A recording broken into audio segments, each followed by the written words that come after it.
رات کے 12 بج رہے تھے، چاروں سمت تاریکی تھی، خاموشیوں نے ڈیرا ڈال رکھا تھا۔ وہ تیز تیز قدم چلتے گیٹ تک گئی اور جلدی سے گیٹ کھول کر باہر جھانکا۔ دور دور تک کوئی نہ تھا۔ وہ بے دلی سے گیٹ بند کر کے گھر کے اندر لوٹ گئی۔ تم روز ملنے کا وعدہ کرتے ہو اور عین وقت پر دگا دے جاتے ہو، یہ کہاں کی محبت ہوئی بھلا؟ رمشا آج اس سے سخت ناراض تھی۔ کافی بار فون کرنے کے بعد ہی اس نے کال ریسیو کی۔ وہ سمجھ نہیں پا رہی تھی آخر وہ اب اس سے دور کیوں بھاگتا ہے۔ چند ہی ہفتے ہوئے تھے ان کی فیس بک پر دوستی ہوئے۔ دونوں نے ایک دوسرے کی تصاویر دیکھ رکھی تھی لیکن کبھی ملاقات نہیں ہوئی تھی۔ رمشا کو یقین تھا کہ آرز ہی اس کے جیون ساتھی بننے کے لائق ہے۔ 6 فٹ قد، کھڑے نقوش اور کھلی ہوئی گوری رنگت کے ساتھ مردانہ وجاہت کا مکمل شاہکار۔ وہ جب دونوں موبائل پر باتیں کرتے تو وقت پر لگا کر اڑ جاتا۔ آرز 2 گھنٹے کے فاصلے پر موجود ایک بڑے شہر میں رہتا تھا۔ وہ ایک قصبہ نما شہر کی باسی تھی۔ زیادہ وقت گھر کی 4 دیواری کے اندر ہی گزرا، گھر سے کالج اور کالج سے گھر۔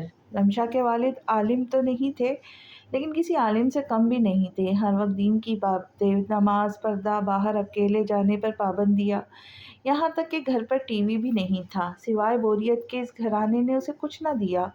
رہا سہا غصہ اس نے اپنے چھوٹے بہن بھائیوں پر نکال دیتی۔ یار میں تو کہتی ہوں دور رہو اس بندے سے۔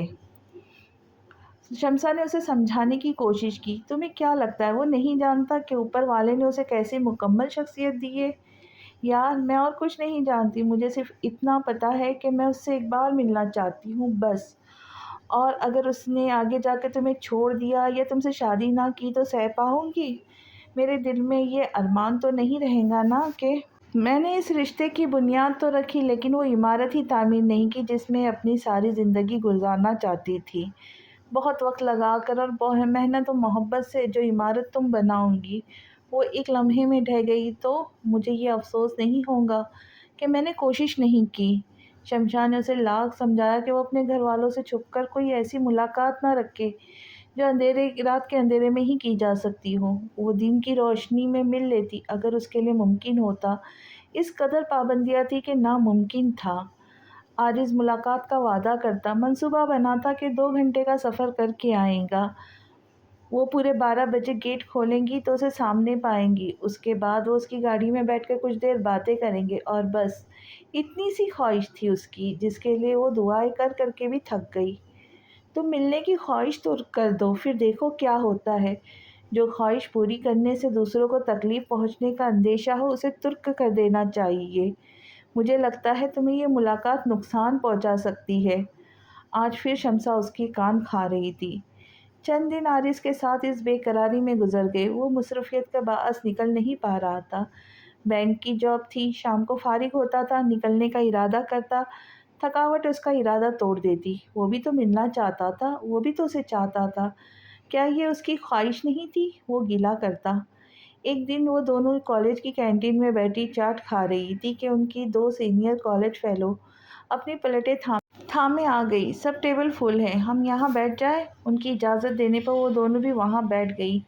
نہ چاہتے ہوئے بھی ان کے کانوں میں ان لڑکیوں کی باتیں پڑ رہی تھیں۔ یار وہ بہت چاہتا ہے مجھے، اتنی دور سے مجھ سے ملنے یہاں آتا ہے۔ ان میں سے جو زیادہ حسین تھی وہ اپنی سہیلی سے آہستہ آواز میں راز و نیاز کرنے میں مصروف تھی۔ مجھے اس کی تصویر ہی آج دکھا دو، دوسری نے فرمائش کی۔